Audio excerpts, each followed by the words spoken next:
Hello everyone, I'm Dale Pinkert, your host here in Face. How are you, Patrick? You're the first one to say good morning to me every day. I'd miss you if you didn't do so. Majorca, huh, Kevin? Shalom. Peace to you. Hi, Arif, Ron, everyone. Sounds like an exotic place that you have there, Kevin. Hello, David. How are you? Okay. Here's a rundown on the markets. Yesterday, talked about that we had divergence up here. Blake was talking about a break to buy. I still think that this rally up here may fail in euro, but the euro is still the rep. I can't see your chart. Oh, you can. Oh, thank you, buddy. Good morning. Good morning. Yeah. Hey, Blake. I'll be here in just a few minutes. All right, brother. All right, so I still think there's a chance for maybe some type of ABC correction down towards 111, and I think this 50-day around 1214 may contain it on any further strength. I think there's a possibility that the Fed minutes today maybe surprise people and sound a little hawkish. It doesn't mean they're going to go in June, but the market might interpret it that June is a lock for them to go. And we know how short the dollar, the market is, so I think there could be some short covering in the dollar. Give me a why if you understand my reasoning for wanting to fade dollar weakness today. And also the Dixie, I brought it up and I'm going to run down a few more pairs. Talked about the divergence down here. We could retrace back to 98 and should be supported for a higher low. So the whole world is short the dollar, right? So if there's any surprise in the Fed minutes, I think you're going to see people short covering their short bearish dollar positions. That's why I'm telling them. Also, since I believe that EG still has the wave left, maybe up to 87, the pound remains the preferred short. It's weaker than euro. If we could just start closing back under 29.5, I think 8.5 is a reasonable target, initially short term here. Give me why if you see this. You can protect yourself with stops over the spike high we had yesterday. And it could be deeper, but I'm just looking at the potential for 128-ish. Down here, you have some confluence with the 200 on the 4-hour coming in around 28.12, and this trend line's a little bit under 50. Everyone see that? And I just want to cover a couple of, I still think the yen, this is going to be a sale in my view, and we're getting close. To me, this looks like it could just be a flag. I don't think we're going to have a big launch without another shot down in the yen, which brings me to yen crosses. And the guppy has been so good to me that when I look at the guppy right here, it looks like it may have taken care of some business yesterday. Here's your 1 hour. And I think you could sell any rallies up towards 45.10, 45.20, maybe do it even with a stop above this high. I still think that there's another wave to the downside in the guppy. It's actually one of the weaker yen cross trades. Why can't we see 142, 141? It looks to me like we're flagging here, and I'm looking for a failure in guppy. So it's been traded pretty well on some of my suggestions. Talked about being short up here, covered. Really from the highs. The first top pick was from the high, so go the 4 hour. First one was here, cover, then the 47 from last week, cover, and I think it's worth going to the well one more time for another drop. If you see the RSI here on the 4 hour, that was pretty oversold, so this rally is really kind of weak when you think about it. It's also being contained by the 50-day moving average on the 4 hour. And one other, I think the Aussie yen could be an interesting play up here too. You know, we had this spike low that diverged, but it was pretty oversold. And even if it doesn't make a new low, Aussie yen, it's been about 180 pip rally. And with gold weakness and maybe a dollar rebound, that even if we don't make a new low in Aussie yen, there could be, you know, halfway back, it's going to be 90, 61.8, it's going to be about 100 pips back towards 2.5. So that's what's on my radar screen. Let me take a look at what Luca has. 112.34 for 110. Okay, Luca. Luca, I used your statement on Jim Welch's interview yesterday, and I said that Luca and you were called a smart cat by Blake Morrow, that you felt that yesterday's interview was the best yet. Did you see that tweet? And someone who knows markets like you, that's a high compliment. I told Jim you really enjoyed it. So here's a look from Luca. Come on, baby. Did you just call for me? I'm kidding. Hey, Dale. Hi, Steve. How are you, buddy? Guess where we are? I know where you guys are. All right, good. I don't know. It's not coming up, Luca, for some reason. Looking it up now. By the way, I watched the interview yesterday as well. It was really funny because I was watching the interview, you know, and, you know, big part of it was devoted on China.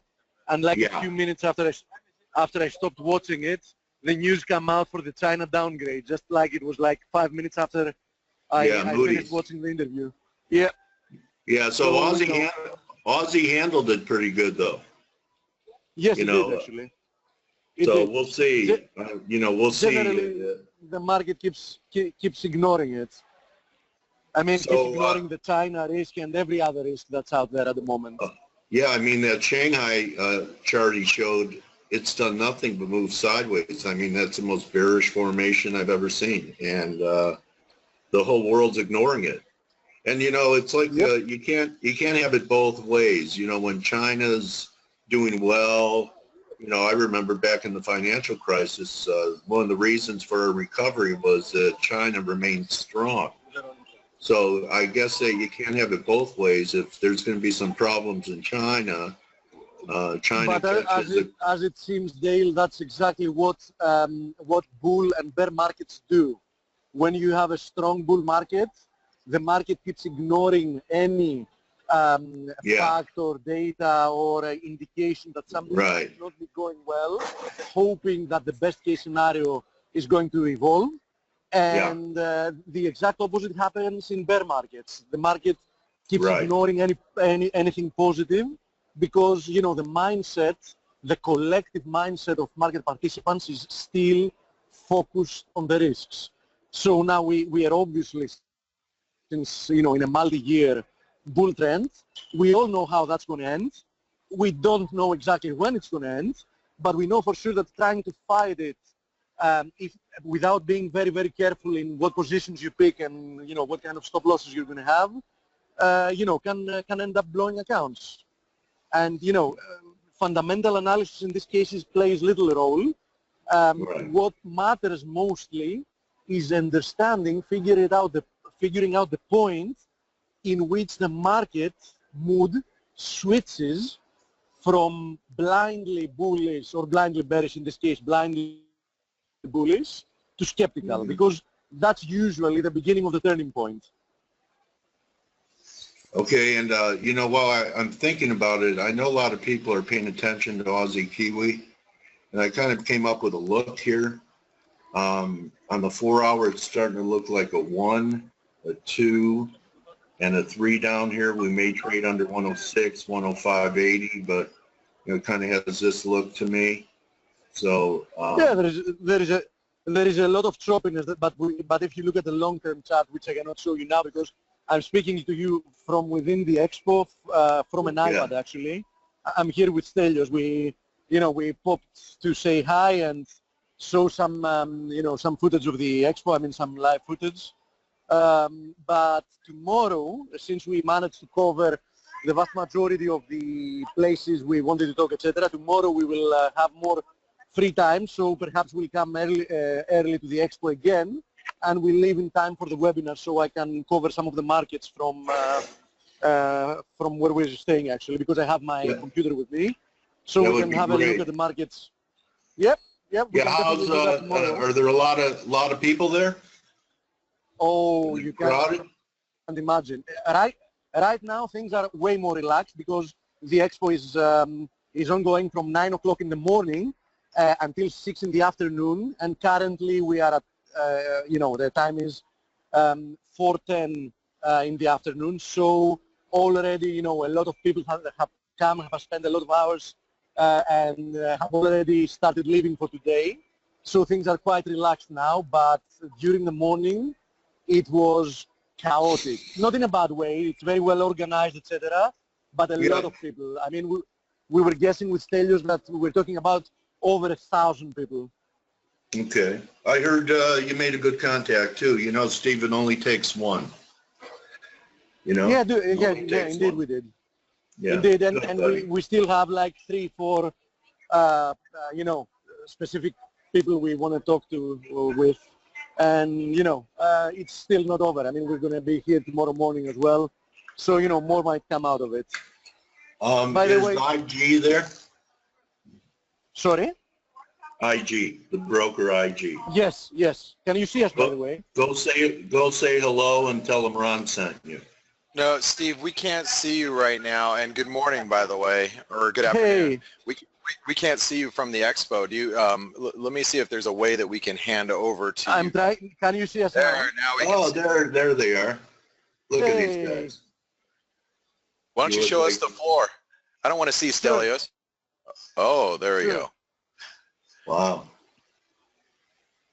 That's a big expo. Oh, No, good stuff. Oh, Yeah. hey, stop. I'm going to the airport right now. Oh, you can't imagine. I mean, you can't imagine Yeah, what's happening here. you guys are in a candy store. All right. No, candy stores don't have so many sweets, I have to tell you. Baby, if you're happening to be watching the webinar, we're just kidding. No, I'm kidding. All right, guys. Okay, you look well. You got some sleep last night, huh, guys? You look better. Stelios did. I actually had to wake up to do some analysis, and then it wasn't easy to sleep again. So and so. But we're doing good, actually. The weather. I know it's personal. But did you guys share a hotel room? We're actually renting an apartment, a very nice apartment on the sea. Oh, so nice. No, we have separate bedrooms. So Stelios, could you sleep through Steve's Sorry to spoil snoring? it for you. Okay. He's asking if you can sleep through my snoring. No.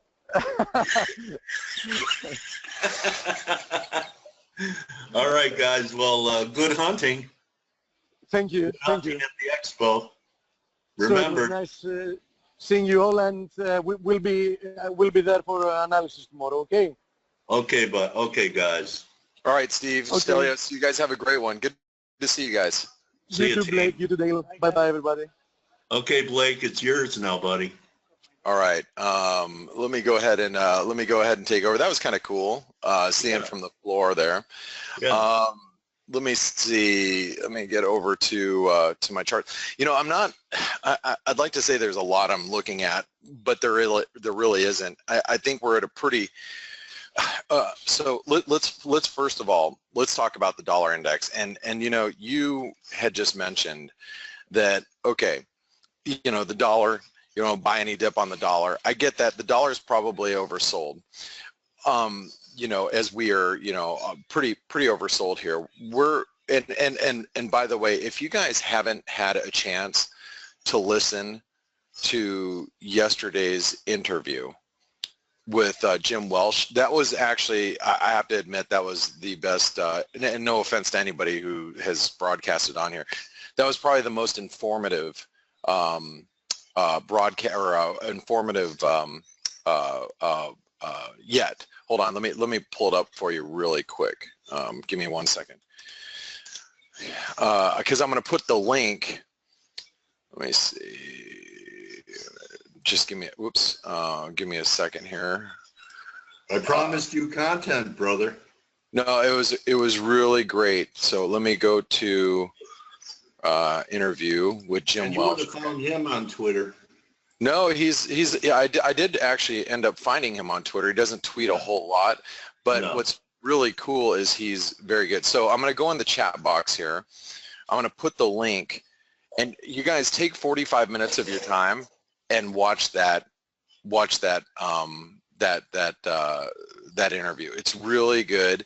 If you missed it yesterday, I missed it personally. I couldn't be around for it, so I had to listen to it yesterday evening.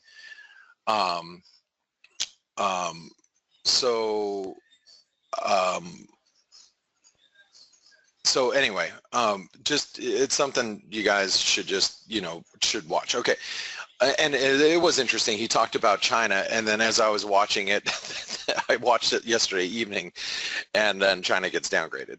But so it hasn't affected the markets a whole lot. I mean, obviously the Chinese markets, the Hang Seng's little off, but I don't care about that at this moment. What I'm really watching for is the dollar index, and I know everybody's been talking about, hey, I want to buy the dollar index, and what Jim talked about yesterday, which I wholeheartedly agree with, is he was talking about this move to the 618 right here, and this 96.30 level.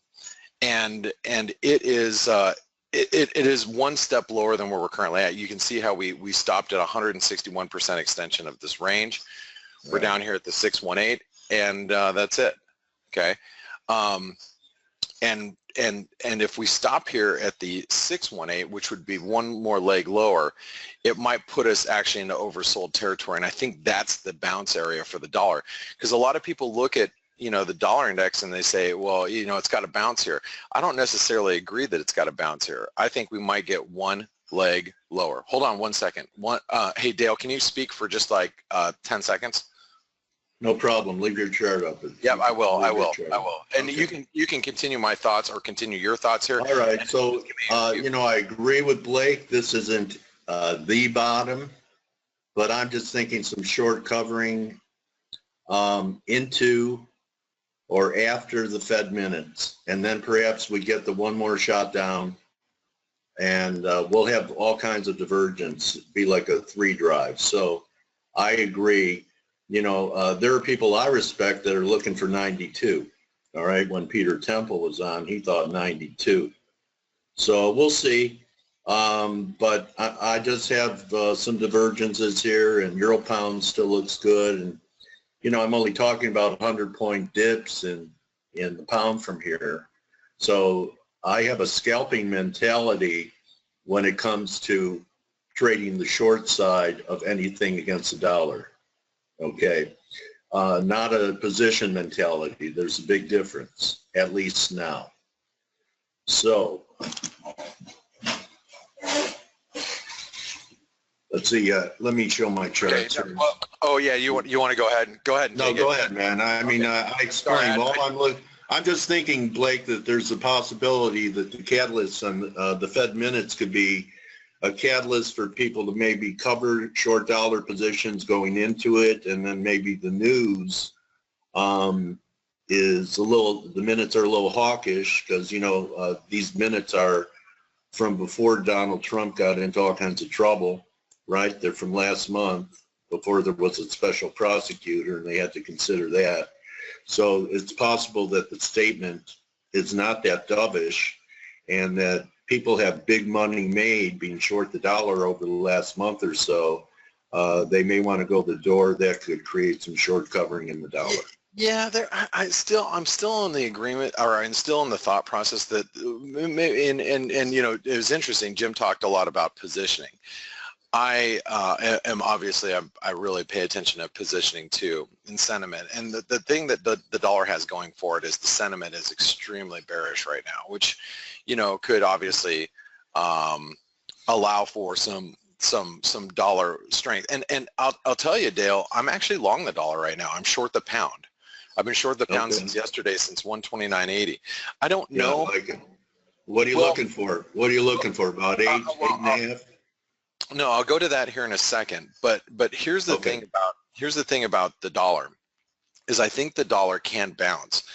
I just don't know if it's quite ready yet. And that means that the euro, you remember we talked about yesterday, and I go, oh, I'm bullish the euro, but a dip down to 111.70 would be a great place to be a buyer.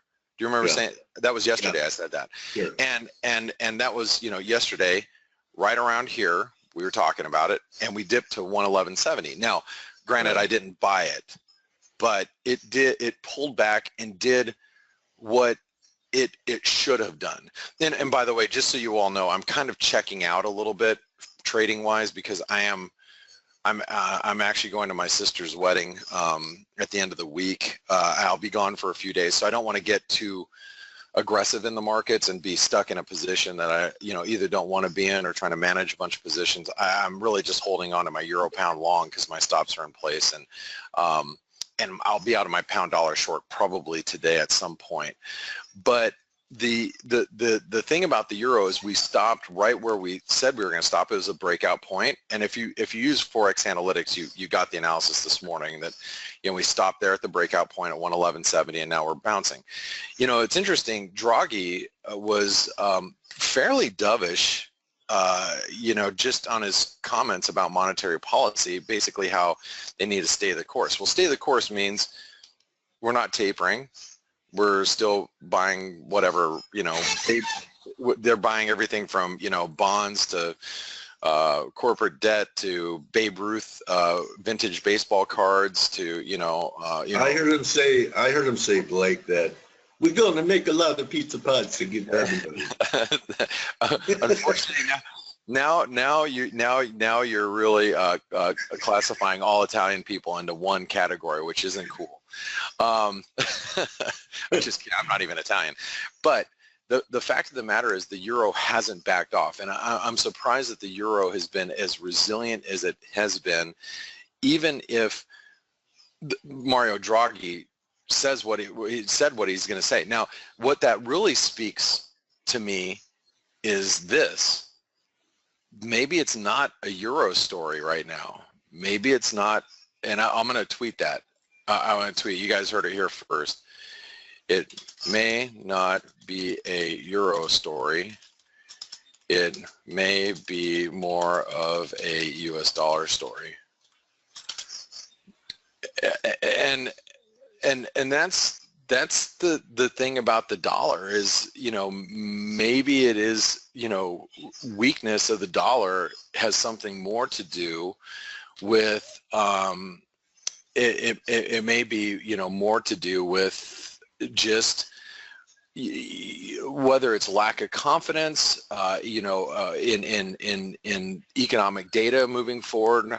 The surprise index is low, which means that, we might have too lofty expectations. We might start undercutting some of the economic data. We might, maybe it's a lack of confidence in the administration. I don't know, but the dollar is weak, and we have to respect the fact that it's weak. I have to take you over to a currency pair that I find always particularly interesting when I'm trading the dollar, okay? And this worries me because, remember, I'm long the dollar. This is not, this is not, hold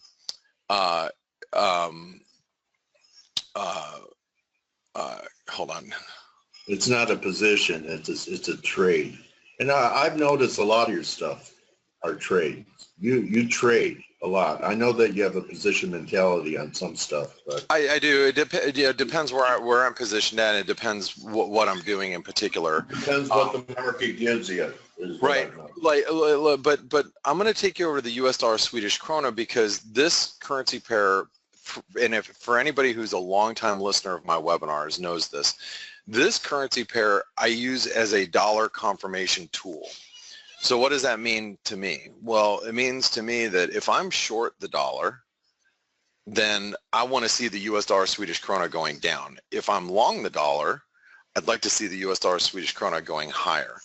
Right now, I'm looking at the U.S. dollar Swedish krona, and it is walking a very fine line.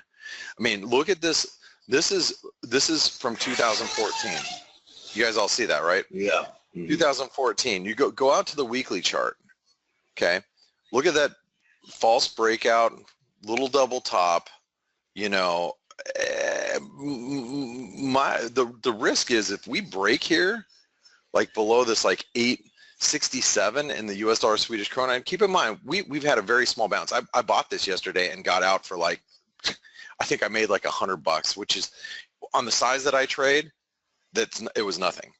Can you just go back, Blake, when was that last high that we took out last year? Was that during the financial crisis?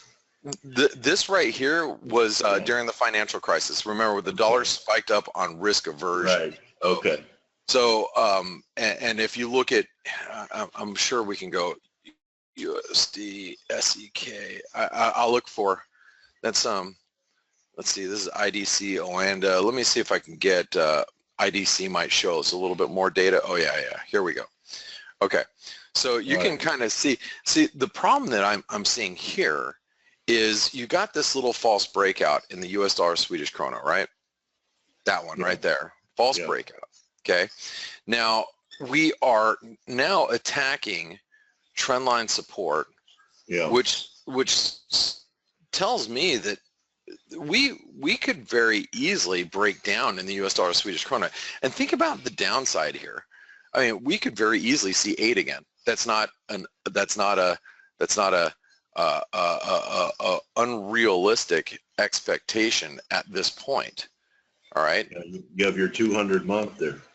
Yeah, but it just at the bottom of this consolidation. Yeah, I mean, this right here spells a lot of trouble for the US dollar Swedish krona. So what does that mean for the euro? Well, does that mean that the euro goes to 115 to 120? I mean, you know, I don't know if it's, I don't necessarily think that it doesn't bode well for dollar bulls, any which way you look at it. And so this is something I'm watching very carefully, and especially being long the dollar. I am long the dollar. I'm short the pound. You know, I think the pound can go to 128 again. And because you asked me what do I expect out of the pound? Well, for today, and I'll probably be out of it if it gets here this morning, and I just sent this out to ForexAnalytix subscribers too, that, you know, 129 doable, but really what's more than doable is down here to 128. And if I'm really right on this channel, this green channel, which you can see I'm using colors that I don't normally use, I mean, maybe we head down to 123 in the next, not like right now, I'm talking over the next. Nick is looking on her harmonic pattern for 26. Yeah, I don't think that's really and that's what Pinkert was saying Monday. Well, there you go. Well, if Mr. Pinkert was saying that. Pinkert is a broken clock.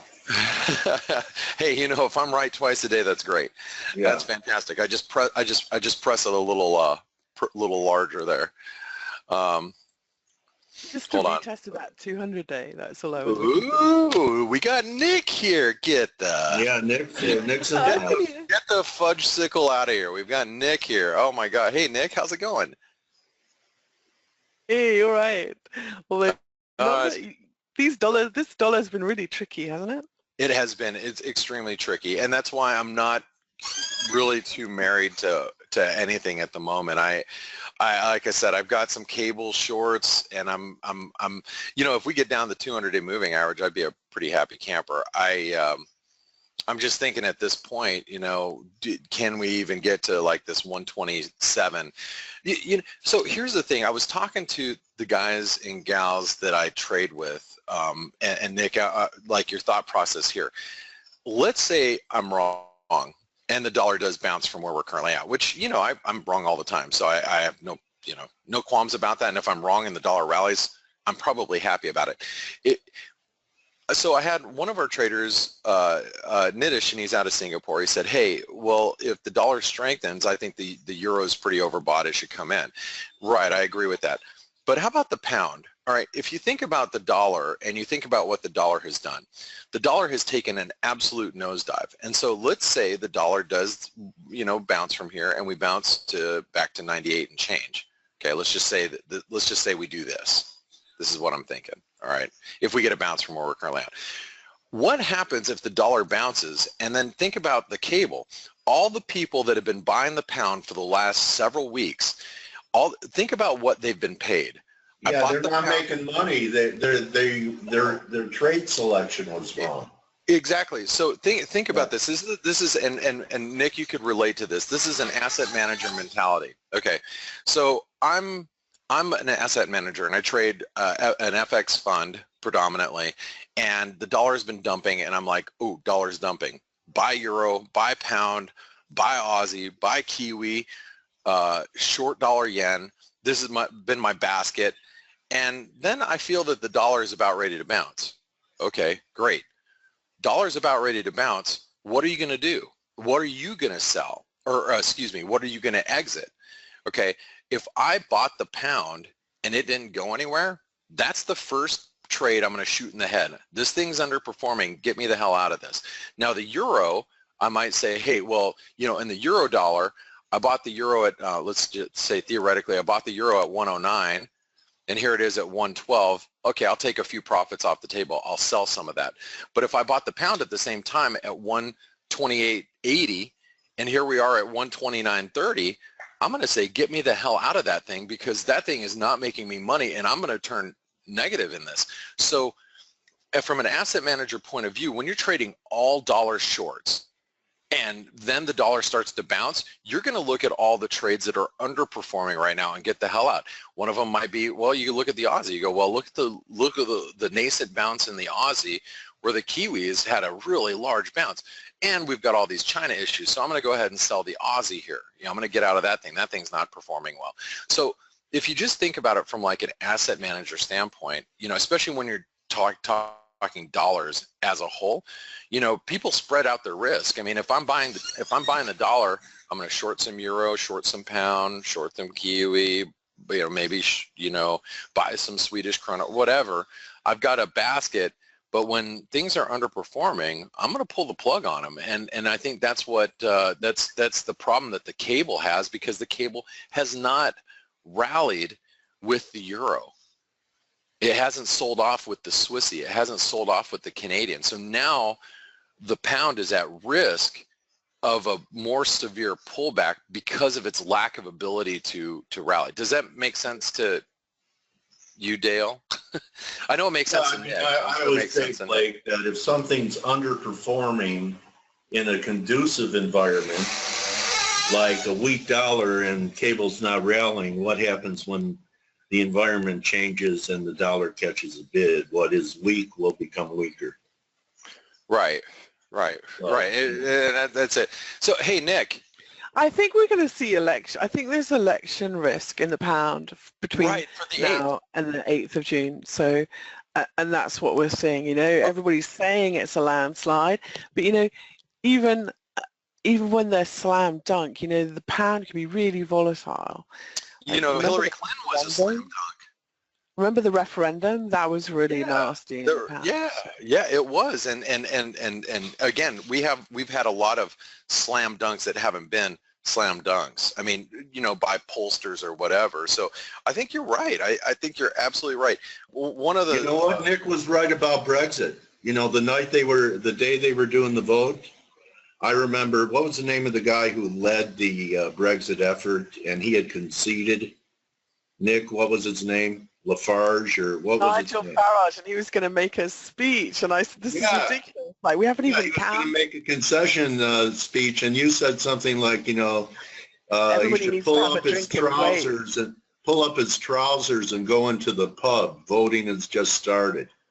Exactly. Remember that? Exactly. Why would you concede then? It's ridiculous. Yeah, so, that was fun. Everybody needs to have a drink and chill out.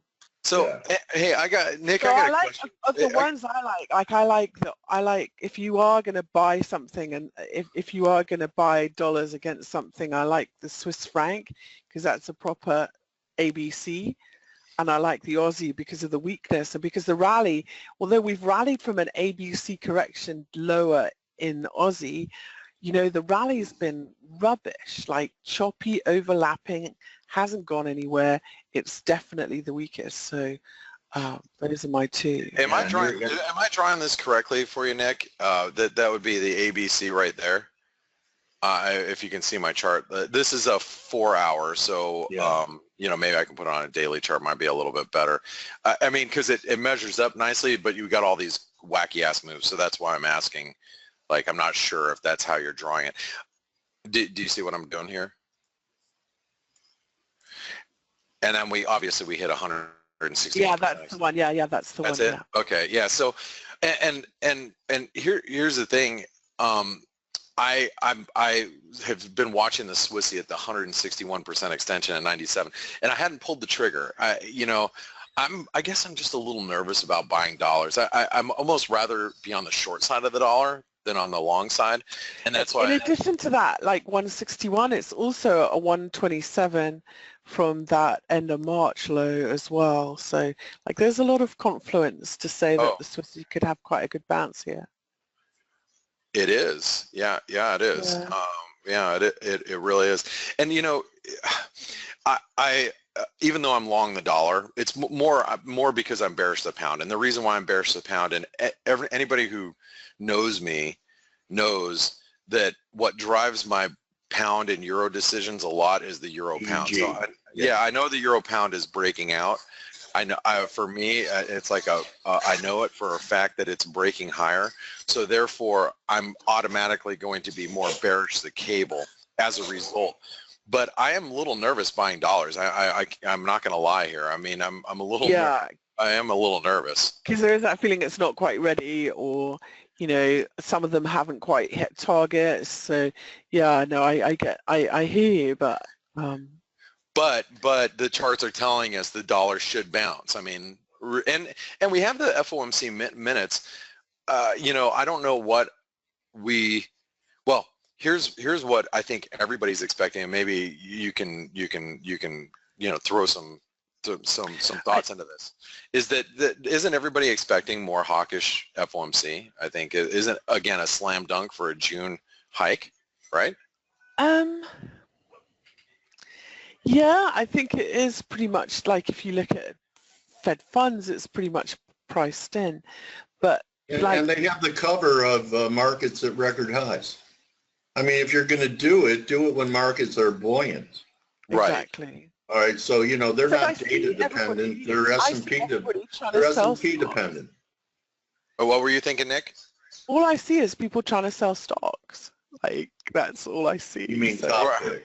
yeah, people are trying to pick tops here. So You know what? Okay, can I give you my stupid thought process? And this is completely silly, and it's not based on much. But those of you or people know me, and they especially, there's probably a good chunk of people that are listening in right now that have listened for years on my webinar.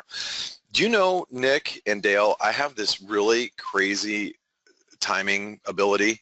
Whenever I leave to go out of town, and it's a scheduled event, like this is my sister's wedding. I'm actually conducting the wedding. I'm not an tell me ordained it's minister, this weekend, or is it next weekend? It's this weekend, and I'm going to be gone Monday, Tuesday, Wednesday. So I'm telling you right now, Monday, Tuesday, Wednesday, if you wanted to do something, buy volatility right now, because it's completely, you know, it's not a buy, sell, hold recommendation. Just based on my track record, when I leave, volatility goes through the roof. And if I'm thinking correctly, and just along your thought process, Nick, you're right. Everybody keeps trying to sell equities, and equities are near the highs. What happens if we have, and I think this is completely realistic, I don't know if it's going to happen this next week. Monday will be closed, right, Blake, for Memorial Day? Monday we will be closed, but how about if we have a blow off top in the market? Think about that. I mean, it's May right now. Everybody's been selling into May, sell in May, go away. The markets keep grinding higher. I hear conspiracy theorists talking about, you know, oh, you know, it's a plunge protection team, blah, blah, blah, blah, blah. Whatever it is, it's jamming the stocks higher. How about if we rip up, like we go from 2,400 in the S&P to 2,550 really fast, up and down on Tuesday, Wednesday. I don't know if that's going to happen, but based on my history, I think volatility is going to pick up dramatically. And I'm just thinking out loud for you guys.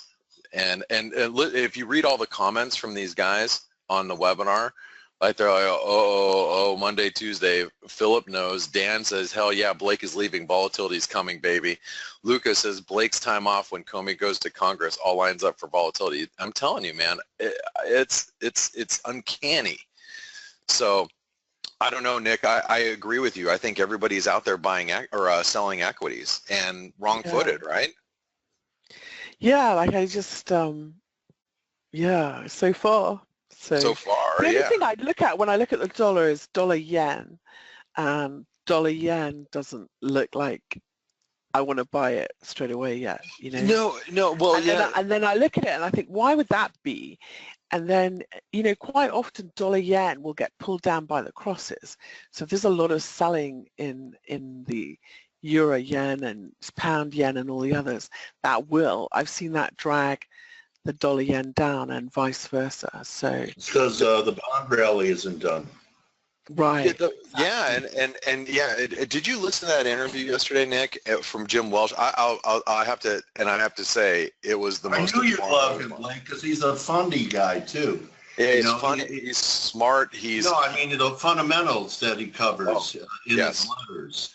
Yes. You ought to subscribe. You ought to. I think it's free. Yeah, it's pretty cool. I'm going to send him an email. I'll probably do that here in the next day or two. But, you know, Nick, you were mentioning the dollar yen. I mean, look at the dollar yen and look at the S&P. And, you know, I know this from years of trading these correlations. When you see them diverge like this, when it diverges like this, they're going to play catch up. And the catch up either is going to be equities come under pressure or the dollar yen is going to, you know, swiftly rally. And I think everybody's expecting the dollar yen to swiftly rally because I think a lot of people are trying to play that correlation right now. But I'm not so much in that camp. I mean, based on where equities are at, I wouldn't be surprised if equities try to catch up to the yen pairs back to the downside at some point. So yeah, and you know, another leg lower in equities would really get all the bears really fired up before we have a blow off top too. Yeah, I wonder if that's going to happen. I'd like to see, to end a market rally, especially in this type of environment, there would be nothing more that I'd like to see than a blow off top. I mean, because that marks the I think end. you only need 2430, Blake, not 2550. Maybe that's later on. But if you pull up your daily or weekly S&P chart, there was something on that last break. I said, well, maybe that was it, but it was only the second drive. But if you pull up a daily on the S&P and look at the RSI, you see how you had 1, 2 up there, and then we had the pullback on the special prosecutor. Where's your red line come in? Well, it comes in around maybe 2450 or so. But okay. but here's the thing: you got to get it. The stock market, you have to make it rally far enough to where it cleans out everybody. Like, I don't know if 2450 would really clean out everybody. I mean, honestly, if I'm sitting here looking at it, what I'd like to see, and this is going to be a bit of an exaggeration, I'd like to see this. Something like that. I mean, that's what I'd really like to see. And then I would know it's over.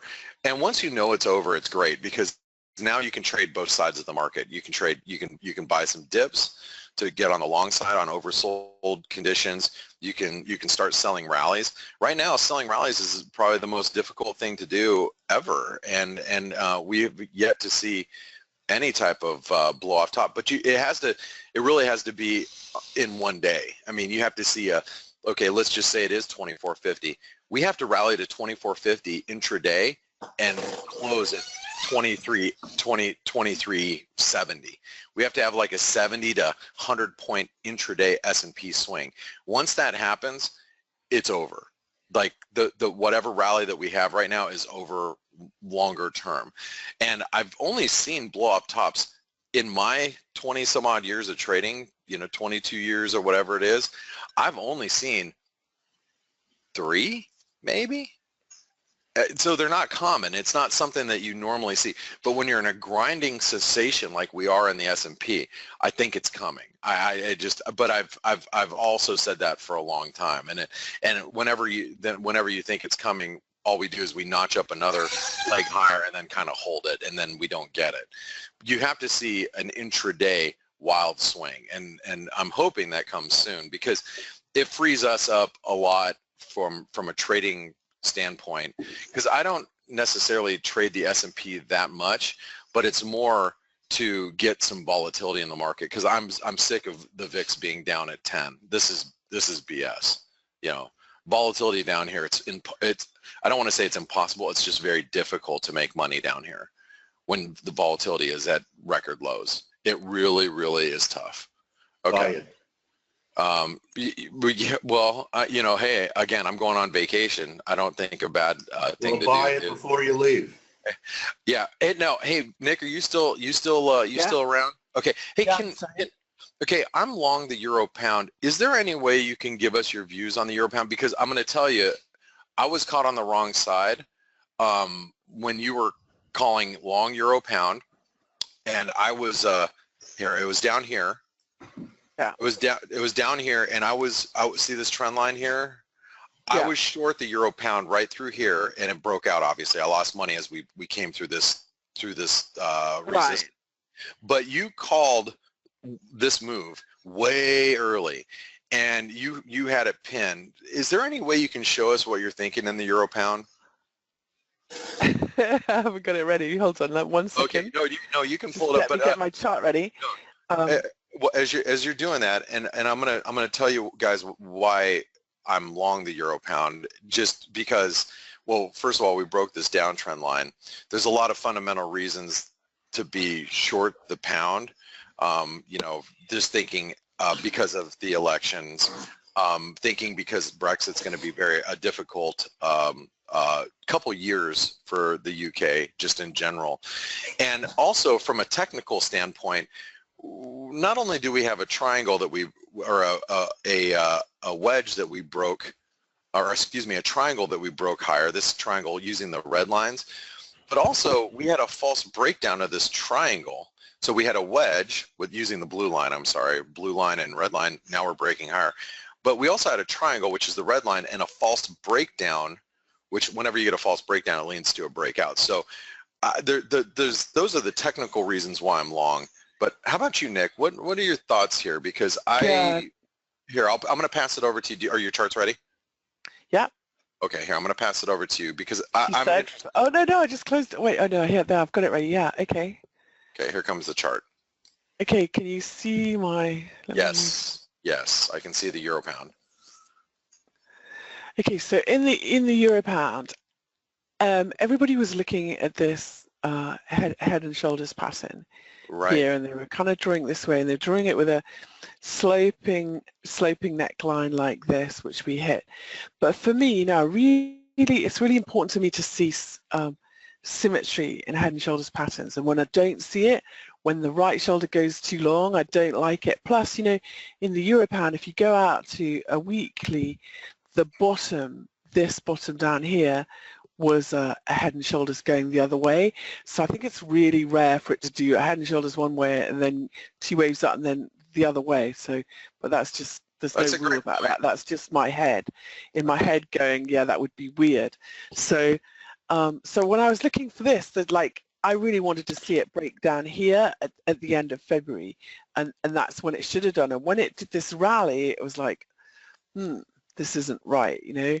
And so when it got down to here, which is where the neckline is, so then you have to say to yourself, like, what's it going to do? Is it going to break here? Well, you look at the RSI, and the RSI was down, you know, below 25, and this from here, from the January high, was a perfect ABC. So you've got a perfect ABC move lower, oversold RSI. Like, the chances of it going lower rather than higher for me were really small, and so that's why I bought it there at this low. It wasn't really that genius, you know. It's just an ABC and an RSI trade. Yeah, but still, it was the right decision.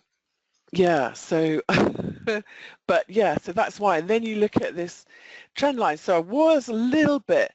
So when we got to here, this rally back to this trend line from the October highs lined up with a perfect ABC, and so you have to say, are we going to turn lower? And it just didn't fit. So I think that we continue higher and we make a back pattern from here.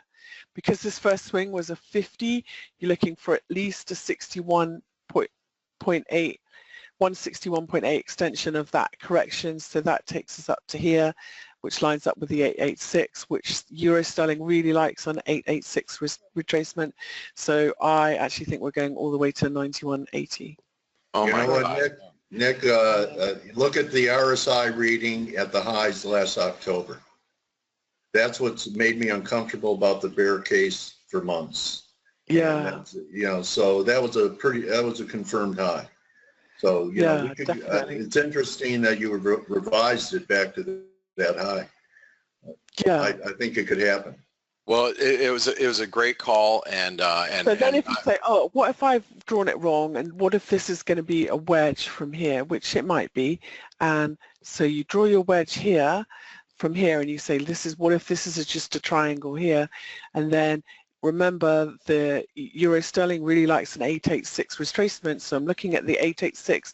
This is an ABC, so you have to put the fibs on both parts of the ABC, not just the lower swing, and that takes us to this. This is where you get the first target from. That lines up with the 50% retracement, but it might stop a little bit lower. It might stop at, if we are going to go lower, it's going to stop at an 886 of this swing here from the March high. 87-ish? So that's where your net, 87.30 is where our next sort of trouble spot might be. But I definitely think that's an interesting look too. Hardianto, who's a member of FACE, tweeted that possibility in my stream.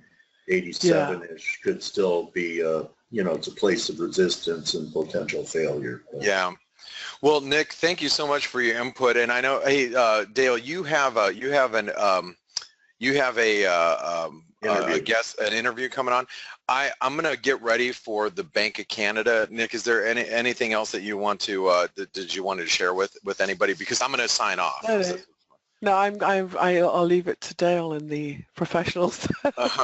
Well, thanks for coming in, Nick. I really appreciate your views on the euro pound. Makes me always feel better when I'm sharing the same views as yourself. And Dale, thanks for being here as always. And I hope everybody enjoys today's interview and takes a listen to yesterday's interview, which I think is and I have to say this, Nick, is the most informative interview I've heard yet. Yeah, no, I tweeted it yesterday. I thought he was excellent, Jim. Excellent. So, I'll bring Jim back. Yes, please do. Thank you so much, guys, and thanks, Nick. Okay, bye. Thank you, Nick. Bye. Bye. So, David Brady, I see you're in the house, buddy. Thank you for taking time out to be with us today. I'm just going to take a quick break here. About 4 minutes or so. So someone said pound was selling off. It's coming back now. Getting a little tail there. And still think the guppy's going to be vulnerable. So we'll see what happens into the minutes. Everyone stand by for David Brady at Global Pro Trader is his Twitter handle.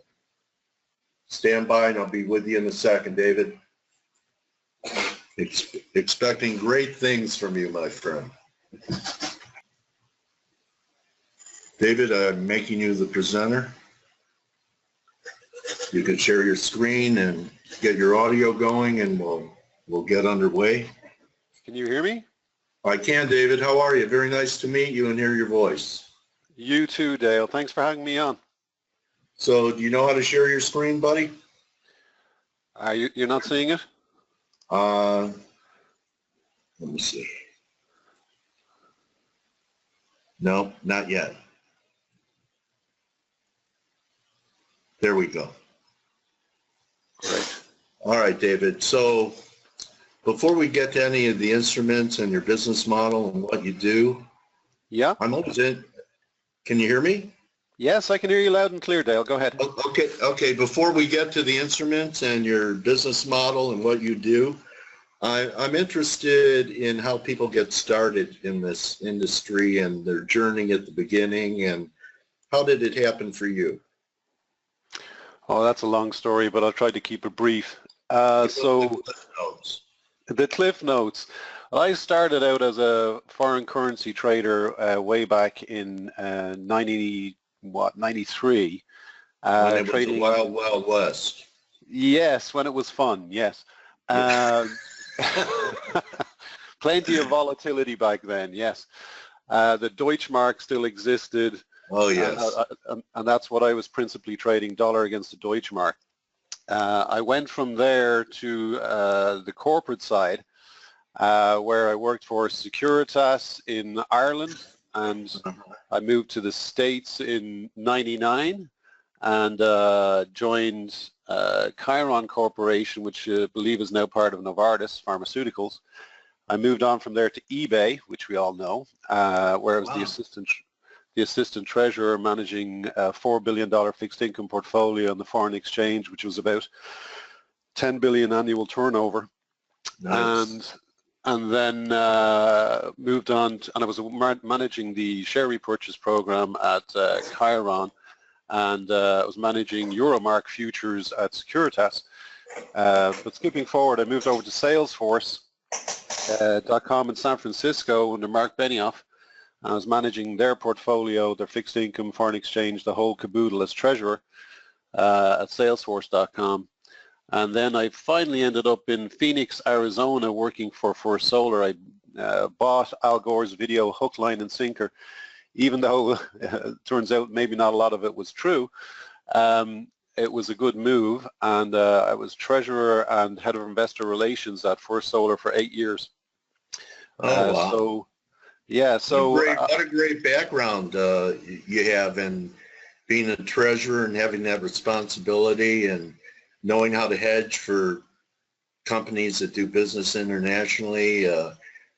Really one of the best backgrounds of anyone I've interviewed, David, especially, you know, Fortune 500 companies that you were doing it for. And you're not in Phoenix anymore, right? No, I moved to Toronto, Canada. I was fortunate enough to meet my wife in Phoenix, Arizona about 5 years ago. I did the long distance trip for 4 years before she finally gave me an ultimatum, and here I am. Okay. 3 kids later. Okay. Yeah, well, those Phoenix summers can be rough. Okay, I live there as well. Our CEO lives there. Arizona is beautiful, but summers can be at times a little bit too long. And they go all the way till Halloween. The weather doesn't break until the end of October. I've lived there myself. Absolutely. I do love northern Arizona. I think it's beautiful. Sedona, Flagstaff, up the other side of the rim. You're only really an hour and a half away from beating the heat when you're there. So now why don't you tell us about Global Pro Traders, how long you've had this company. I see that you're mentoring people and you have a trading room, and how did you reinvent yourself to be an educator? I would call you an educator mentor now, wouldn't you? I think that's an accurate description, Dale. Yeah, the idea behind globalprotraders.com was basically to provide a site that people could learn from, interact with professionals such as myself, and basically improve their trading and their investing capability. It's a bit like Twitter, but a little bit more robust in the sense that it enables conversations online. You know, somebody makes a post, somebody responds, then someone else responds to that, and you can get a nice flow going with regard to key points. You can extrapolate more from an original post than you can in Twitter, which is restricted to a certain number of characters. If you want to write a thesis on globalprotraders.com, you can. Nobody's going to read it, but you can write it.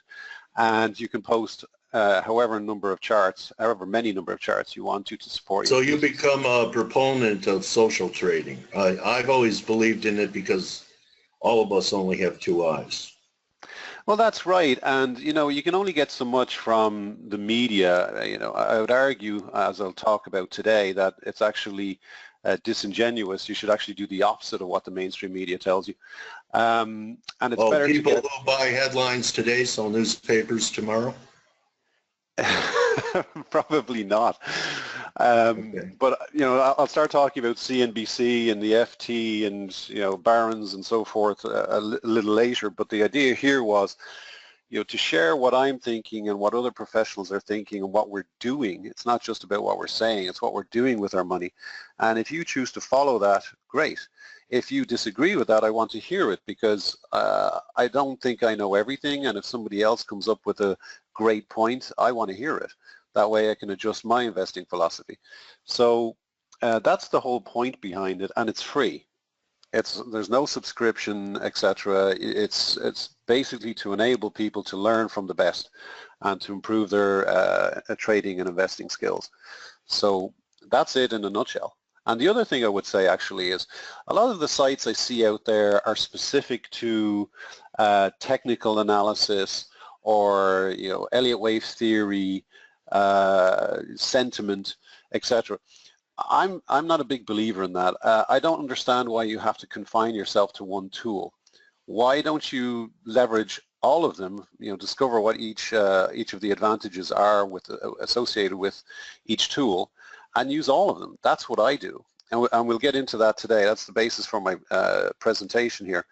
Yes, I recall when I reached out to you on Twitter, you made a statement, I'll just summarize it, that you wait for a lot of things to line up, and you don't trade that often, but you wait for things line up, and when they do, you take a large position on that idea. So yes. I'm curious what you see setting up that might be a similar situation, if you see any things that are at inflection points that we should consider. Yes, I do, and I'll get to that immediately after this comment. Dale, I'll say that on the last, you don't have to win on every trade, by the way.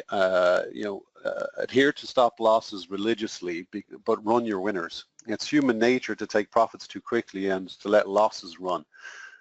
Do the opposite. Train yourself to do that. But in saying that, the last 7 trades I've done, my minimum gain was 7% and my maximum was 25%.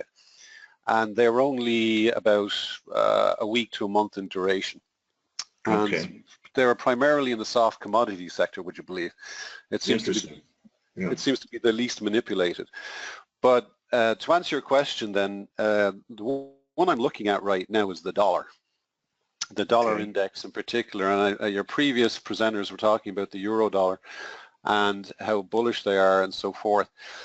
I actually see the opposite setting up here in the short term. Longer term they may be correct, but in the short term the dollar is massively oversold. The sentiment is horribly bearish, and actually if I just pull up one of the indicators that I use is the DSI, Daily Sentiment Index. We do too. It's down to 6 or 5 on the dollar index. Yes, it was. It was down at 5 for a couple of days, then it rose to 6 and now, or 7, and now it's up to 12 as of yesterday. And if you look at the chart of the dollar, you know, you've been just talking to the folks previous on this, that it's horrible. It's broken down on a weekly and a monthly basis, and I'll just bring up the weekly chart. You can see the long-term uptrend, right? And it's broken down there on a weekly basis with a horrible red candle here, and on a daily basis it's no better. It's broken this wedge structure, narrowing channel, and it's broken down. But for me, when you see this and then you look down at the RSI, there's your oversold. There's the MACD, which is, you know, hitting its trend line, upward trend line. And then you look at sentiment. You put those two together, and at least worth a short-term bounce, in my opinion, to the 98. 98.20 is your first resistance, and then 100 would be a key pivot point. The reason I say this is if you look at the weekly again, the 100 is the bottom of this upward trend line that was broken. So that's key resistance. It's also on the daily. If we get through that 100 mark, this could go a lot higher. I'm not betting on that. I'll wait to see it. You know, seeing is believing. I'll wait till it breaks. If it, you know, I'm long here actually. I'm talking my book, and if it gets to 100, I'll be taking profit. But if it breaks, will you take partials at 98, 98.10 back at that line? I will. I'll take believe a small, do you believe in taking partials, and do you believe in piecing into a position to build it, or are you all in, all out? I don't average down, I average up. Okay. But in saying that, this is a short-term trade. So yes, Dale, I would take profit around 98 and change for about 25 to 50%. But my real goal is getting to this 100 mark. And given how bearish the sentiment is, as you saw on the daily sentiment index, it was at 5. The dollar has some way to run here, in my opinion, and it could get to 100. But from there, I'd be taking profit. Do you have a preferred short in the dollar? Would because euro pound's been running to the upside, and I was taught that when euro pound is running to the upside, your preferred short is cable, your preferred long is euro. Are you more negative on the euro or the pound in here? I tend to, in terms of, I haven't actually looked at the euro pound, to be honest, Dale.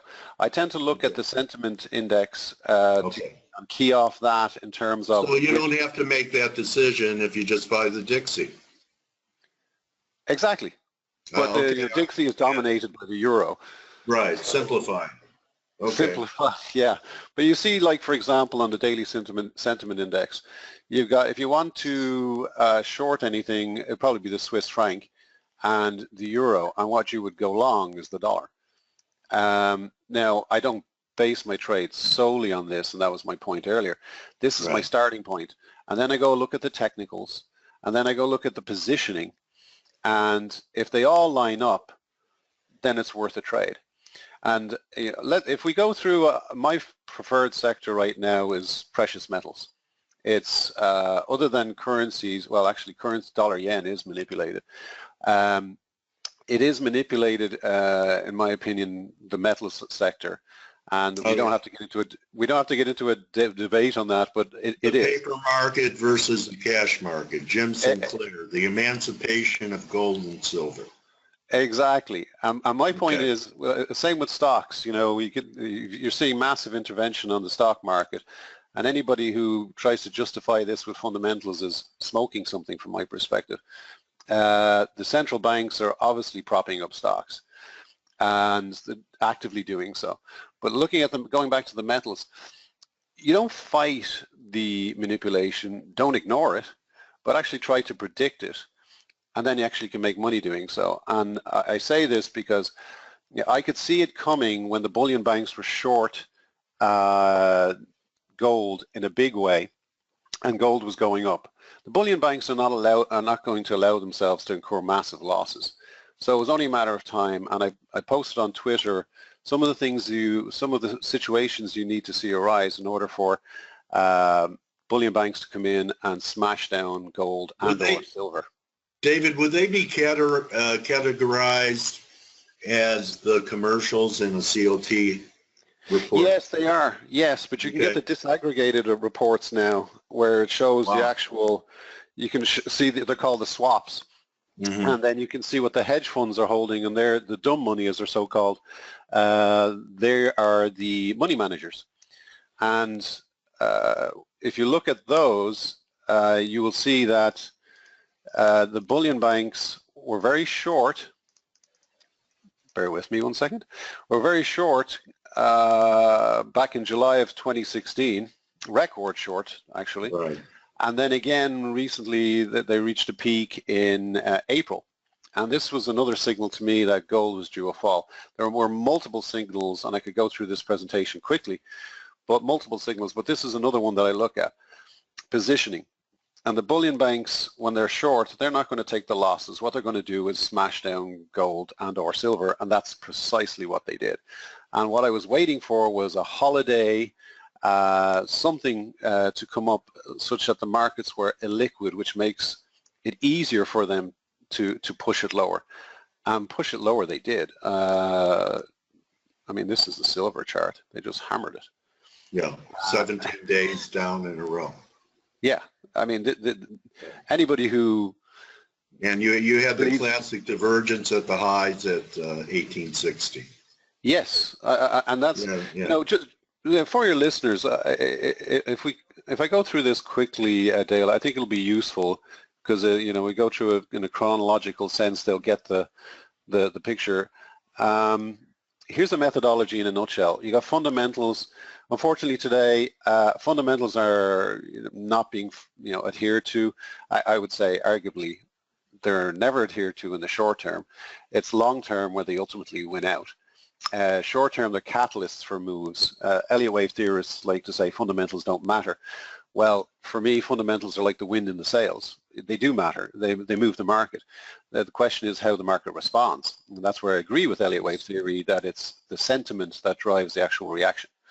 Intermarket analysis, positioning, you got Elliott wave theory, sentiment, and technicals. I call it FIPEST, and I say XM, X manipulation. You may have all of these pointing in the same direction, but if, you know, such as in stocks, equities are massively overvalued by almost any metric. I think B of A published data yesterday showing 18 of their 20 metrics show that the equities are overvalued by the most in history, bar 2000.com. So anybody who argues differently is, you know, should go back to kindergarten, in my opinion. But manipulation is occurring, and you need to be aware of it. You can have this tool in place, but you know, be mindful that manipulation is occurring, or intervention is more politically correct word. So, and this there is a plunge protection team. Oh, absolutely. I saw that yesterday. It's fact what he was saying yesterday about Reagan setting up that plunge protection team, which is managed by the Exchange Stability Fund, is absolutely true. That's fact.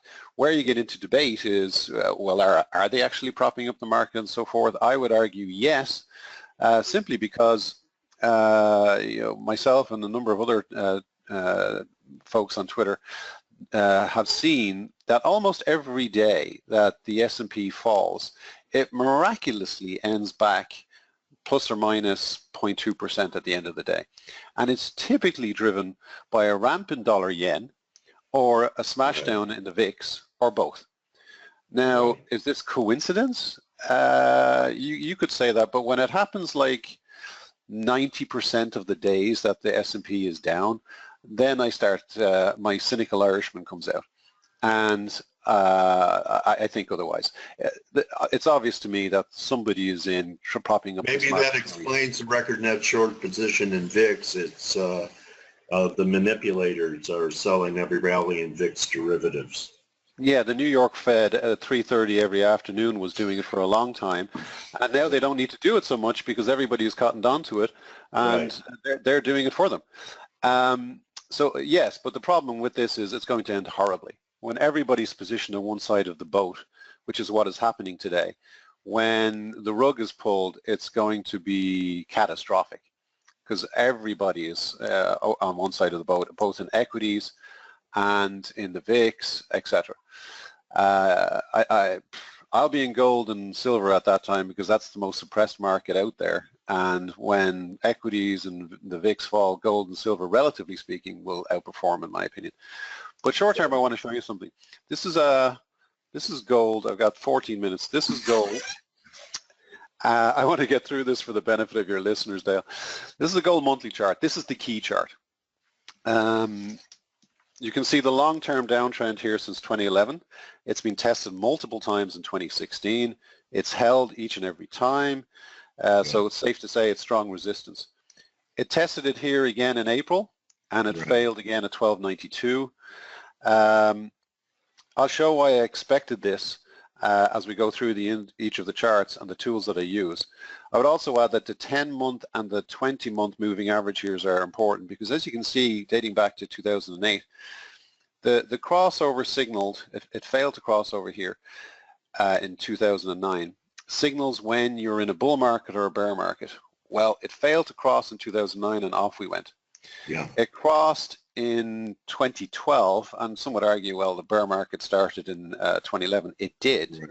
but it Yeah. was confirmed in 2012, and you still, there's no FOMO here, you still would have made a lot of money had you shorted when this broke. Right. And now it has broken back above. So I would argue we are in a bull market. Until I see this break back down, we may get another situation here like in 2009. I think the next step is we're going to break this long-term downtrend and soar higher once we do so. My caveat to that is if we break 1160 on the weekly chart, then I'll have to rethink that. This is the weekly uptrend from December 16. I expect a lower low here. We bounced up off this sell-off here, dating back to December 16. We've bounced, we've come off a bit, we're bouncing back. This is off the peak in April, and now we're bouncing back up. Some people expected this to go through. It could, and for those who do not have gold and silver today, I would say buy some, because my view is it's going long. It's going up. There's going to be a massive rally.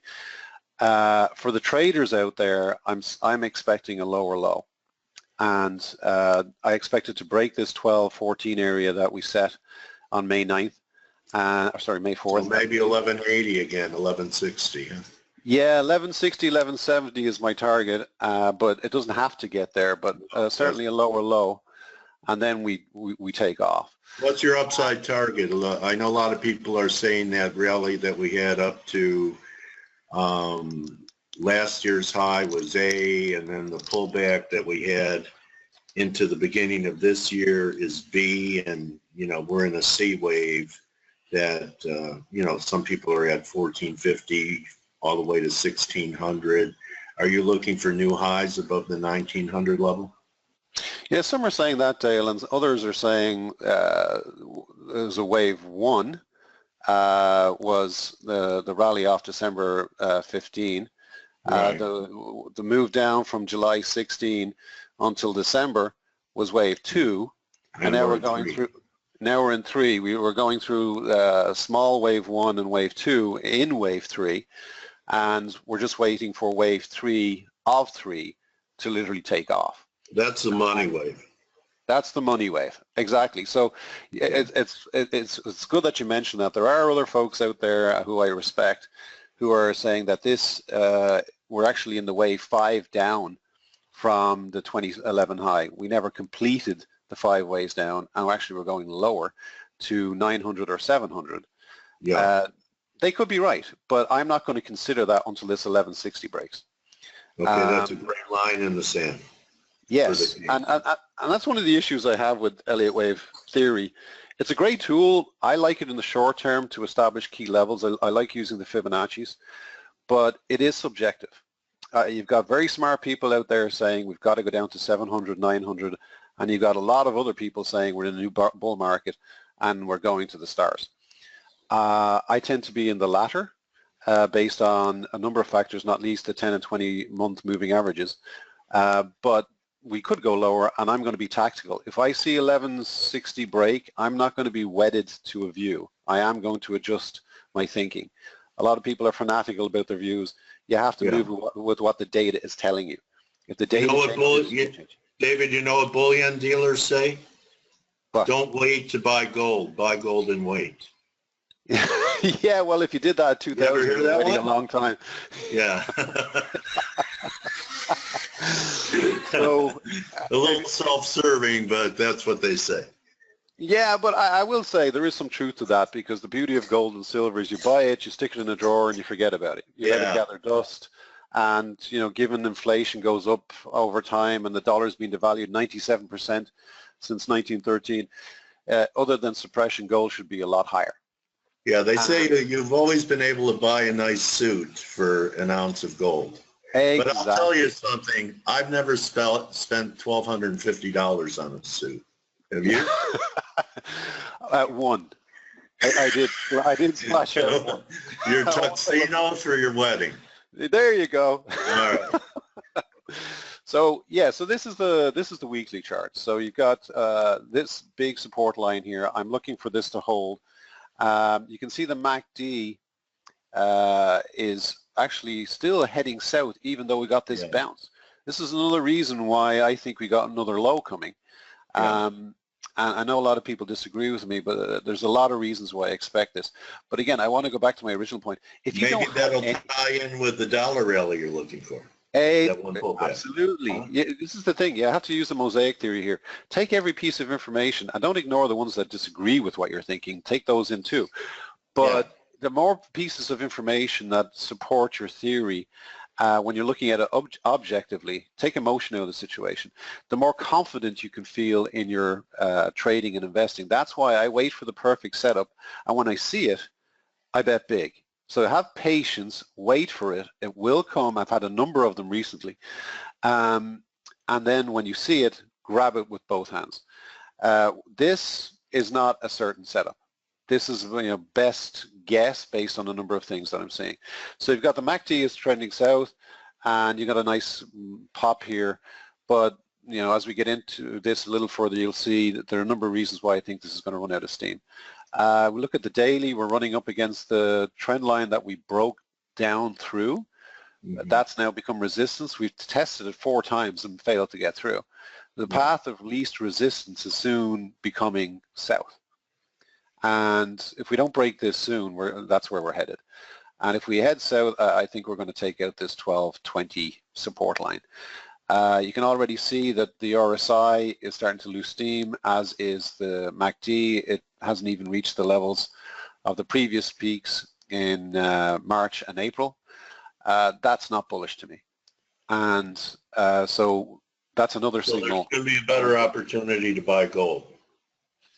Yeah, well, that's the thing, because yes, because long term, my view is we're going to, after this next low, that's the low. Buy it with both hands.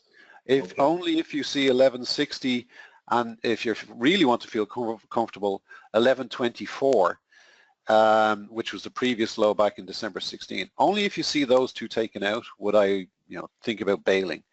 But long term, we're going a lot higher.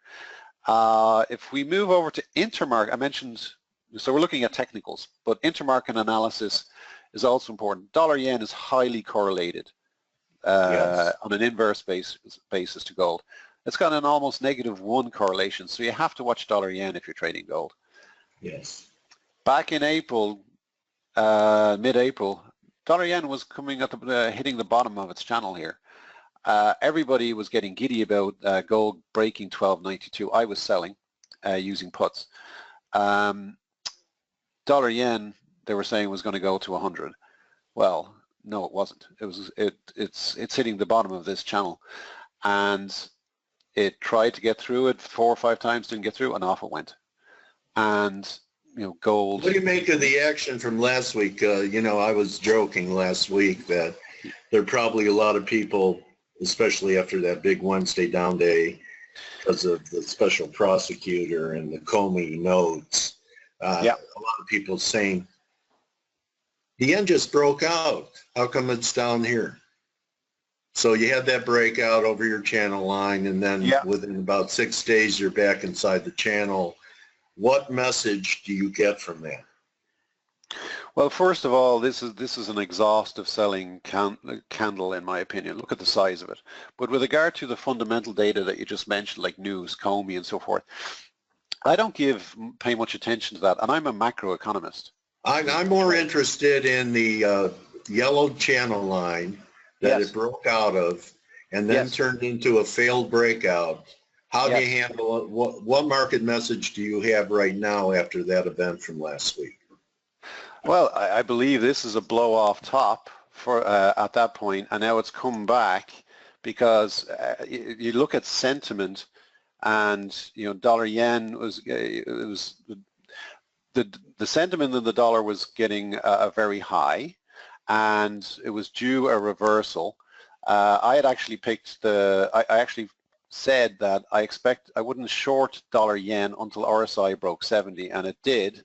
We got overbought, and it was overbought. It had to come back. It has. It broke the 50 level on RSI. The MACD went back below 0, but it hasn't broken its uptrend. And here we are consolidating, and look at this big candle we got yesterday. I expect dollar yen to go back up. The channel was broken to the upside, but it was overbought. It was due a pullback. Everybody got over and was on one side of the boat. You know, if you look at gold, it was at 12.14. Silver was at 16.06. And if these are highly correlated, those were due a bounce, and this was due to fall. But I don't, you know, and some, again, there is the alternative point of view that this is going down further now. Yeah, I mean, you know what, a lot of people on Twitter and in the industry, and you know what this chart is to me? It's an I don't know. And yeah, how come people are so uncomfortable saying these words? I don't know, and I was wrong. And, you know, my bias would be maybe lower unless it closed back above the channel. You know, you probably still have a lot of people trapped that didn't put stops in, bought the breakout over the channel. And maybe they're going to punish them a bit more, head down one more time. But it's also an I don't know. Is that, are you strongly neutral at the end here? That's yeah, I'm tilting bullish dollar yen, bearish metal short term. You ever hear that? Ever hear that bias? I'm strongly neutral. I just did, and I like it. I'm going to use it. No, I hadn't heard that one. No, but you're absolutely correct. I mean, I like the perfect setups, and as I mentioned before we got into this here, I don't feel strongly about this. I do believe we're going to get a lower low for the traders, but I could be wrong. And as I say repeatedly on Twitter, I don't know. I don't have a crystal ball. I'm just going on the data that I see. There you go. But you know, you take the pressure off yourself when you could say I don't know, because it's, you know, I remember when I was younger, I felt uncomfortable or almost stupid to say I don't know, but it's really wisdom to admit you don't know instead of trying to create something out of thin air. So that's a mistake, Dale, that a lot of people make. You know, you get a few right, and then, you know, that confidence bias comes in where, you know, they think everything that they say is correct. I actually believe the opposite. When you have a few wins, then you feel a lot more confident in your views, and then you feel comfortable saying, look, this is what I think, but I could be wrong. You know, you get more confident in your outlooks, but you see where the risk is and where you could be wrong. And this one, dollar yen, this is not definitive by any nature. You know, could this go up or down? Absolutely. And I would say as well, with regard to here, by the way, this is dollar yen weekly, and this is another reason why I think, this is why I think dollar yen's going up as well, because you see we had this pullback here. Again, the MACD didn't buy it. The MACD is still going up. So that's another reason why I think it's actually going to head back up. But there are indicators that show more definitive, like when we were at 1292 again in gold, here's the tips, which is also highly correlated, one-to-one direct correlation with gold. As you can see from gold's the yellow line. I felt extraordinarily confident at 1292 to the point where I put on Twitter, look, this market's about to get the rug pulled from underneath it. And that's an interesting correlation I rarely hear people talk about when it comes to gold. So there's a pearl from David Brady. If you're a gold trader, keep an eye on the tips, the inflation protected bonds. Yes, because these are the inverse of real yields, and real yields, the higher real yields are, the less attractive gold becomes. The lower real yields are, the higher, the more attractive gold becomes, because gold doesn't provide any interest. So the more people can earn elsewhere, why would you buy gold? That's the thinking anyway. But this shows, and if you run a correlation coefficient, you actually see it's almost one-to-one. Yeah, that's amazingly tight.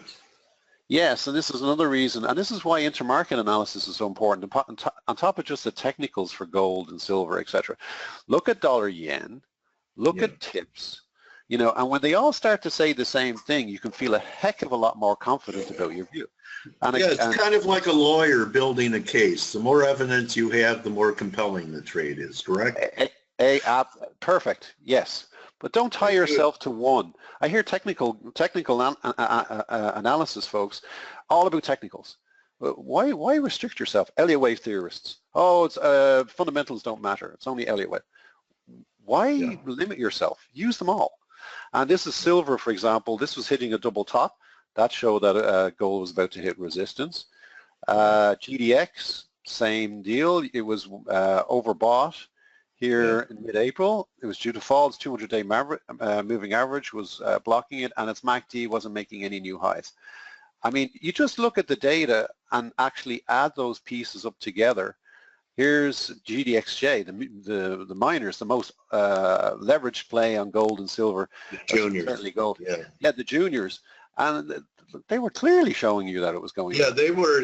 You know, I was always taught that the shares lead, and during this last rally in the gold, the shares lagged dramatically. That was a market tell for me. Exactly. Absolutely. Yes. That was a key factor for me as well. Another one, by the way, right now is we left a gap here on the juniors on the way down. We haven't filled it. We're having major problems doing so. Another reason why I think we've got one more low coming. Yeah. Positioning, we talked about. If you see the funds, the dumb money getting long, it means price is likely going to head south. Right. If you see the dumb money getting closer to zero or actually short, buy. Yeah. Then you mentioned sentiment. This is sentiment on April 13, one business day before April 17 when gold and silver both peaked.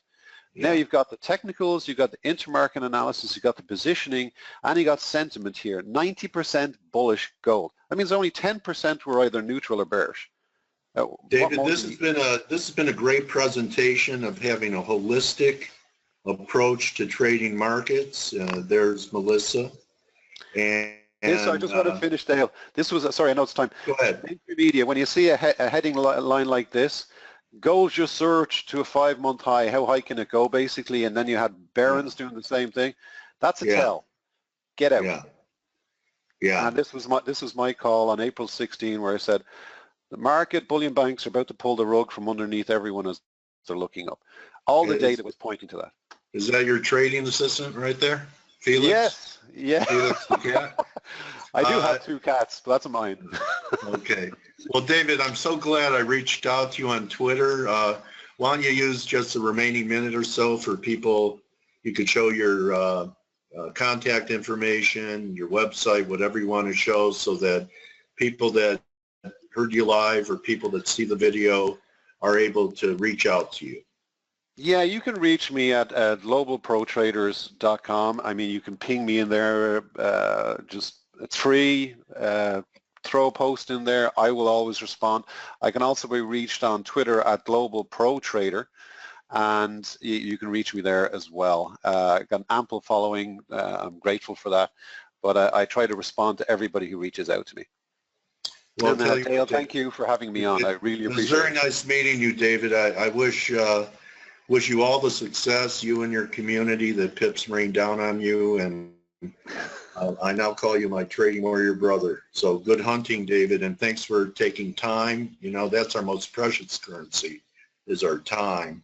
So thank you for taking time to address FACE today. We all appreciate it. Thank you, buddy. Thank you, Dale. Bye-bye. David Brady, everybody. Okay. Fantastic interview, Arif says. Another great guest, Kevin says.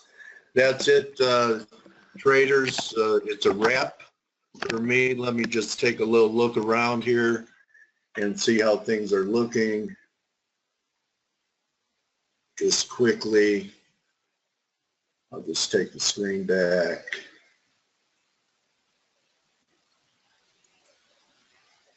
So, David's bullish the dollar. Pound's hanging in there with a tail. Euro's still higher on the day. Yen's approaching the 200. Really not much. Canada's getting hammered still, although beginning to diverge. Dixie's sideways. Guppy, I still think there's something here. So good hunting the rest of the day, everyone. Remember, don't just count your pips, count your blessings. I'll see everyone tomorrow. Thank you, everyone. You're very welcome, Heidi. You're very welcome, Va. You too, Arif. Luca, thank you. Adios.